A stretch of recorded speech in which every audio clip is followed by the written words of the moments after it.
السلام عليكم ورحمة الله وبركاته. ازيكم يا بنات؟ عاملين ايه؟ يا رب تكونوا بخير. سؤال اتسألته كتير قوي، ايه يا أميرة الفرق بين إبر الشومة، فرق بينها وبين بعضها؟ انا كنت عملت فيديو برضو قبل كده عن الموضوع ده وهقوله تاني. ايه الفرق بين إبر الشومة البينك والازرق والاحمر؟ الازرق ده اللي لسه طالع بقاله فترة مش كبيرة. وسمعت كمان، كنت شفت كده بوست قابلني مش فاكرة على انهي جروب، ان في طلع من الشومة كمان إبر سودة ايديها سمرة، اللي الايد بتاعها سمرة، دي زرقاء زي ما انتم شايفين كده كحلي. طيب ايه الفرق؟ مبدئيا كده خلينا عارفين ان الإبر الشومة دي هي تقليد الإبر التيوليب، تمام؟ يعني لو مسكنا كده الإبرة التيوليب الحمراء هنلاقي شكلها قريب من الإبرة الشومة الحمراء اهي. بس للأمانة طبعا في فرق كبير في الشغل بين الإبرة دي والإبرة دي. هي دي حلوة أحسن من الإبر اللي هي السيليكون العادية، أحسن منها بكتير، وطبعا ده في فرق كبير. يعني الإبرة السيليكون العادية تقريبا ب10 15 جنيه، والإبرة الشومة تقريبا دلوقتي ب70 80 90 جنيه، سمعت كده يعني، عشان أنا بقالي كتير ما اشتريتش إبر جديدة، فأنا مش عارفة هي تمنها كام دلوقتي عشان ما اكدبش عليكم يعني. والزرقاء دي ب100 وحاجة الإبرة. وبرضو عشان مش هقول لكم اسعار، حابين تعرفوا اسعار، اللي عايز يعرف سعر حاجه يقول لي وانا اسال لكم في الجروبات، تمام؟ فالابره التوليب الحمراء اهي، والابره الشومه الحمراء اهي. طيب نشوف مقاس دي، مقاسها 3.5. نشوف عندي شومه 3.5 كده. طب دي 4 اقرب حاجه، ما فيش شومه 3.5، وعندي والله بس مش عارفه هي فين. ما علينا. طيب دي زي ما قلت لكم تيوليب 3.5، والحمراء اهي الشومه دي مقاس 4. انا الشومه الحمراء ما بحبهاش خالص للامانه خالص، رغم انها مش وحشه في شغلها، بس ايديها تخينه. شايفين الفرق بين الايدين؟ بصوا الايد دي من الايد دي بتضايقني وانا ماسكاها. دي ماسكتها مريحه، دي مسكتها مريحه. دي طبعا التيوليب مسكتها مريحه عن مسكه الشومه. وطبعا في اختلاف في سرعه الشغل وانتي شغاله الشغل بتاعك. التيوليب بتجري عن الشومه. لكن هرجع واقول لكم الشومه كفئه سعريه طبعا فرق كبير قوي بين دي وبين دي. انا معرفش دي بكام، التيوليب دلوقتي ب400، دي كبرها قوي الحمراء هنقول 100 مثلا. فالفئه السعريه بعيده، ماشي؟ فدي على قد فلوسها، الشومه على قد فلوسها حلوه، ماشي؟ التيوليب على قد فلوسها طبعا رهيبه. معاكي فلوس هاتيها، معاكيش يبقى الشومه حلوه. بس انا ما بحبش الماسكه. طيب خلاص هشتري شومه يا اميره، اشتري انهي لون؟ اشتري الحمراء ولا اشتري الزرقاء ولا اشتري؟ لو هتدوري على الماسكه، الزرقاء مسكتها احسن بكتير واريح بكتير من الحمراء، تمام؟ والهوك بتاع الحمراء افضل شويه من هوك الزرقاء، تقريبا واحد، بس حسيت ان الزرقاء بتشد مني شويه، مش بتشد، عارفين ما تزيق سنه او يعني. بصوا عارفين السلاسه، حتى لو وانا بمسك الهوك كده، فوانتي في الشغل الهوك كل ما يكون ناعم جدا وسلس جدا الشغل بيجري معاكي. فالهوك بتاع الحمراء افضل شويه من هوك الزرقاء.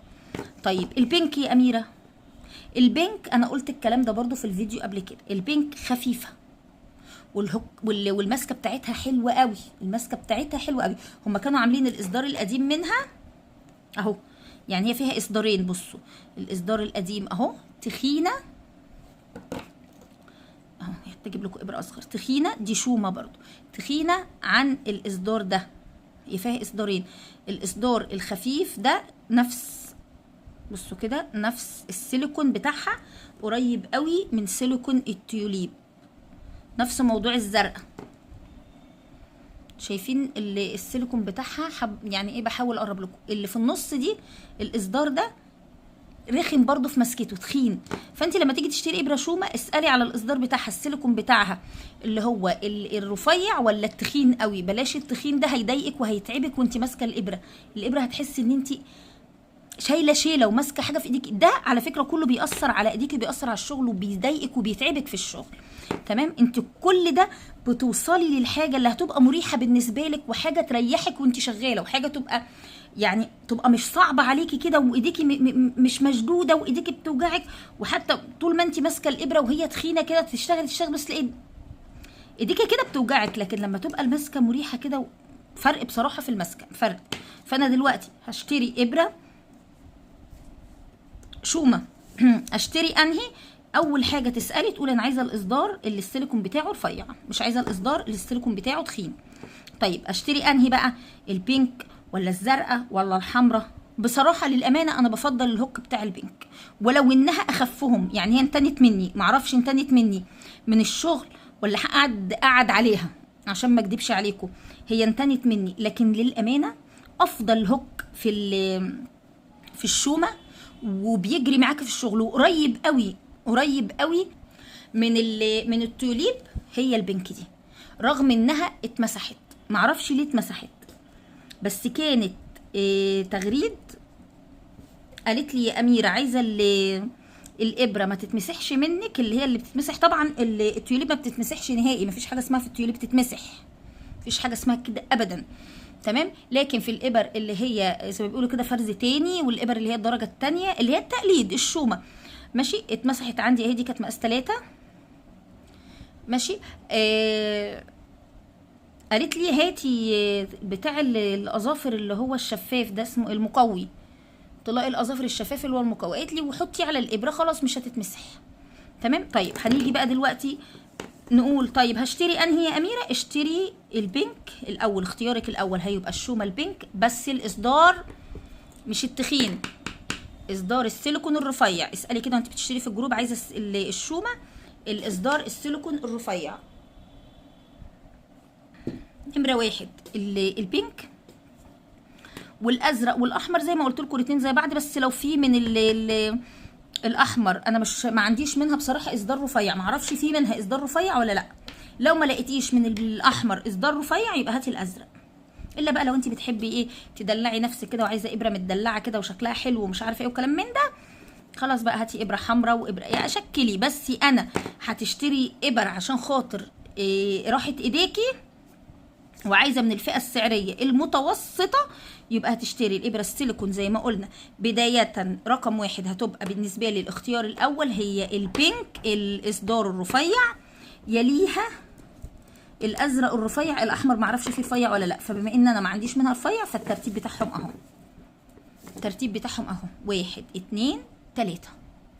ده بالنسبه للفئه السعريه المتوسطه. طبعا بقى معاكي فلوس تشتري حاجه غاليه، الله ييسر لك الحال يا رب ويرزقك، يبقى عليكي وعلى ايه؟ وعلى التيوليب بانواعها. وطبعا في على الجروب في على القناه سوري ريفيوهات للابر كتير، وهسيب لكم برده ان شاء الله بامر الله في صندوق الوصف ريفيوهات الابر، علشان تشوفي انت هتحددي الاول الفئه السعريه بتاعتك وبعدين تشوفي هتشتري ايه. لو في اي سؤال بقى سيبوهولي ان شاء الله بامر الله في الكومنتات وهرد عليه. وما تنسوش يا بنات تعملوا لايك للفيديو، تعملوا اشتراك في القناه لو انتم مش مشتركين، واشوفكم على خير، والسلام عليكم ورحمه الله وبركاته، في رعايه الله، مع السلامه.